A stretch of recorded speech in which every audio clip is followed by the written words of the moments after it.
Olá, um excelente dia. Após aí quase 2 semanas eu volto a abordar o tema do contrato de locação no meio dessa pandemia do coronavírus.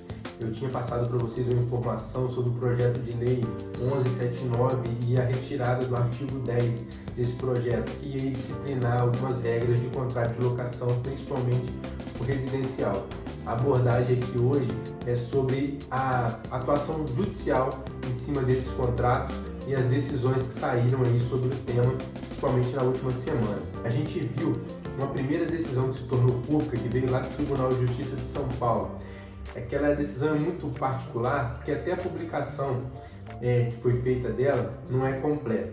Tratava-se ali de um caso de uma rede de concessionários, são mais de 16 concessionárias de marcas principalmente de luxo, e ela requeria ali a negociação de todos esses contratos. Nem era tão negociação, ela queria a moratória de todos esses contratos, ela queria ficar sem pagar nada durante esse período em que estivesse valendo o decreto legislativo 6, que é o estado de calamidade em virtude do coronavírus. Logicamente, essa liminar para moratória foi indeferida e aí isso se tornou público, mas essa decisão ela tem um importante aspecto que foi um pouco ignorado. Tinha ali uma parte que foi deferida que se tratava de quê?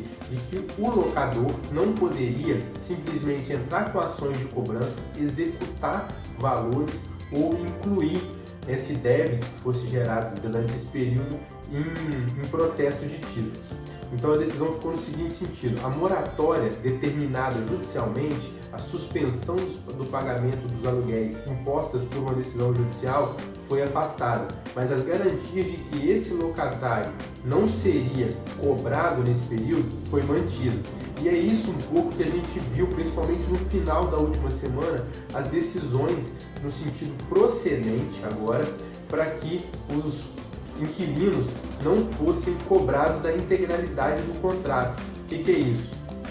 Principalmente nos contratos de locação de centro comercial e shopping centers que estão fechados aí em virtude de decreto municipal e decreto estadual, o que foi decidido pela Justiça, todas as decisões, gente, em caráter liminar, isso pode ser objeto tanto de recurso de agravo de instrumento quanto objeto de revisão lá na própria sentença de mérito do processo. Mas as liminares estão no sentido de que, como não está tendo a utilização plena do imóvel, está havendo então uma redução proporcional do valor dos aluguéis. Qual proporção então está sendo aplicada? Depende do caso, depende da necessidade desse locatário e depende também do grau de fechamento que teve nesse ponto comercial. No shopping centers aí eu vi decisões entre 50% e 70%, mas vai depender realmente do juiz da causa em aplicar essas medidas.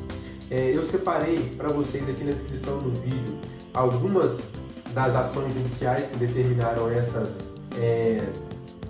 suspensões, essas reduções no valor dos aluguéis.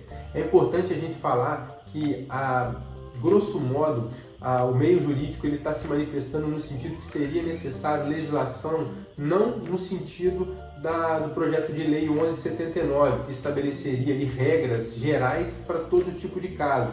Porque tem casos de aluguel que há um caráter subjetivo muito grande, um aluguel que está no nome de pessoa jurídica, mas reside uma família, ou reside ali um idoso, alguém que não possa ser retirado ou despejado nesse momento. Então, o que está sendo sugerido é a aplicação realmente do artigo 840 do Código Civil, que é a negociação entre as partes. A gente sabe que no Brasil esse tipo de negociação não é o primeiro caminho escolhido pelas partes, mas aí talvez é algo que a gente vai ter que aprender com o coronavírus.